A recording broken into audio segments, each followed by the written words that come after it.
Oui, en fait, donc,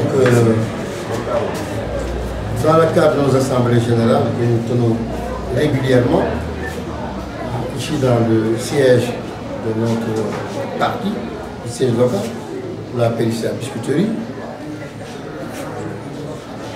nous avons senti quand même le besoin d'organiser ces points de presse pour donner en tout cas notre opinion, notre position, nos sentiments sur des actes dont on fait montre des citoyens et plus grave même des responsables en s'en prenant de manière peu honorable à l'honorabilité, sans faire de jeu de mots, à la personne du président de la République, à sa famille, son épouse, sa belle famille, en agitant même des choses gravissimes qui ont été les causes des conflits les plus meurtriers que l'Afrique même a connu, le drame du Rwanda, en invoquant la fibre ethniciste, le népotisme, en accusant le président de la République d'être sous le joug de sa épouse, de sa belle famille. Enfin, tous les précédents étaient bons pour dépeindre le président de la République sous des dons, non, sans caractère, sous le joug de sa belle famille. On a parlé de dynastie. Il est temps qu'on arrête. Ça, c'est pas sénégalais. Heureusement que cet art et ces vices sont les choses les moins partagées dans notre cher Sénégal, pays de foi, de teranga, de pudeur, de discrétion, de générosité, de tolérance. Mais tous les Sénégalais sont égaux devant la loi. Aucune discrimination ne serait faite sur la base de l'appartenance religieuse, ethniciste, régionale, religieuse, et par la voie du sang. La famille du président, parlons-en. Madame la présidente est connue, une femme, une épouse, une modèle, une mère épouse. Est-ce un tort d'être aux côtés de son époux?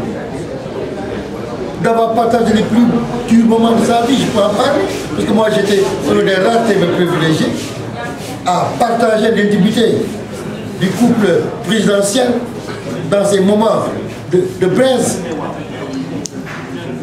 Je peux en témoigner des amis, des Aziz Mbaye, Mambay Niang, Guel Farbassar et d'autres. Une femme, une épouse de président, mais qui est une femme modèle, qui épouse les mêmes valeurs, les mêmes vertus que les femmes sénégalaises. Heureusement que dans le cœur de la plupart des femmes sénégalaises, quand même, il y a vraiment cette image de cette dame. Donc on a parlé de sa belle famille, et la goutte de trop a été la sortie malheureuse. La sortie malheureuse du ministre de la République qui a eu le devoir, bon je sais que ça a été peut-être sur le feu de l'émotion, en disant que ce que nous avons, lui-même il s'est corrigé. D'accord, on a déjà pris ses problèmes. Mais peu importe la sortie malheureuse, mais de là à prendre comme parole d'évangile, j'ai même vu des gens de la presse du Koweït, voilà ce qu'on supputait maintenant, qui l'envoyait la reine des preuves. Non. Il faut être honnête dans la vie. Le président, c'est lui que les Sénégalais ont élu. C'est lui seul que la Constitution donne les pouvoirs de nommer et de démettre qui il veut.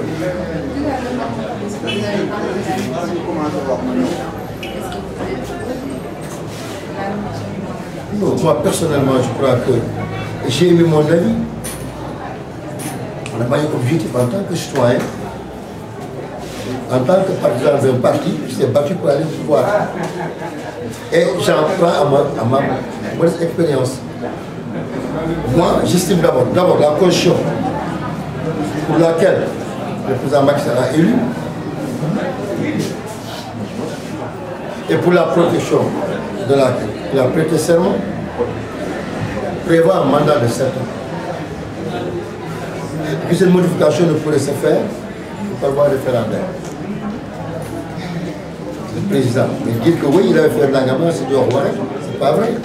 Au contraire, ceux qui nous sont animés, parce que dans ce débat-là, en fait, ce débat, au fond, la majorité des personnes qui l'agitent, c'est des hommes politiques, cachés ou non.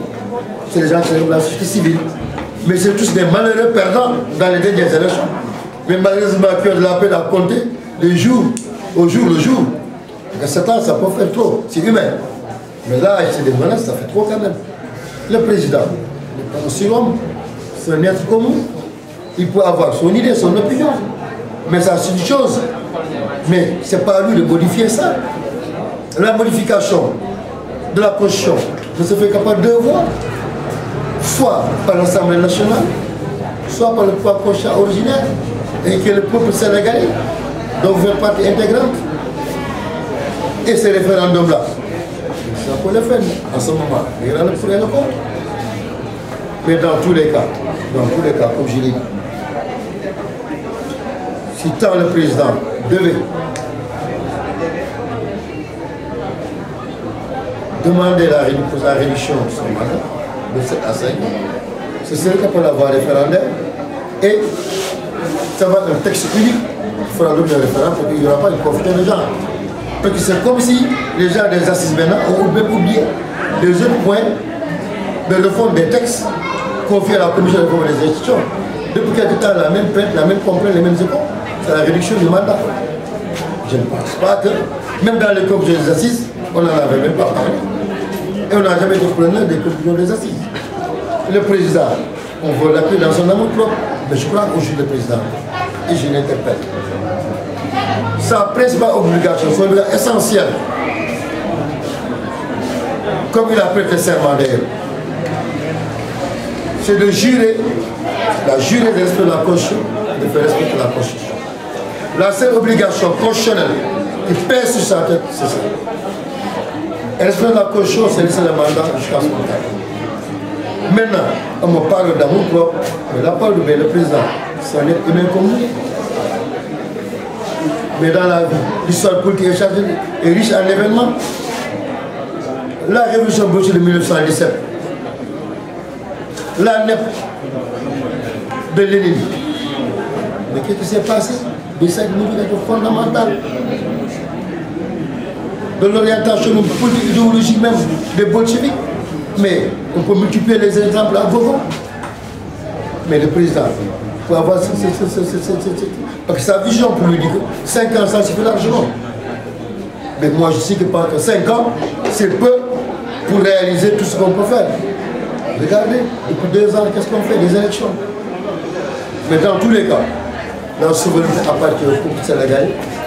Il l'exerce par la voie du référendum ou par le vote à l'Assemblée nationale. Étant donné que la seule alternative maintenant, c'est le référendum, on va aller au référendum. Mais le calendrier des républicains, à partir de la qui définit la politique de la nation, c'est lui seul qui est juge des moments, des périodes, à telle date, combien de faire ceci, de faire cela.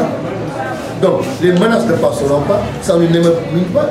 Et je conclue en disant que ceux qui agissent ça ne sont que des recalés ou des recalés dans ces élections. Mais problème la question du mandat à 5 ans, j'entends les réactions des citoyens à travers les émissions interactives.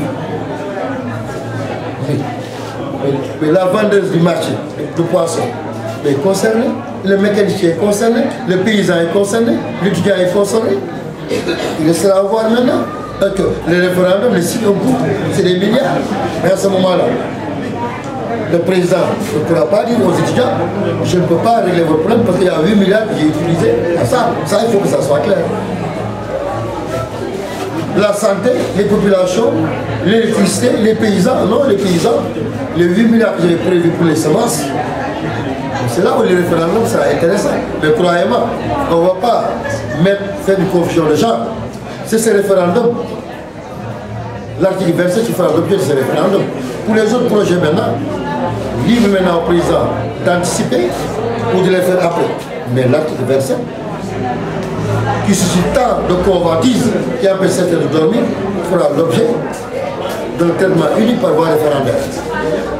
oui, vous êtes pour qu'on maintienne le mandat de 7 ans, non, ou bien oui, nous sommes pour la réduction du mandat et en ce moment, le dernier mot ne revient pas au bout, mais pas à des associations, juste la société civile, forum, je ne sais pas quoi, ou parti politique.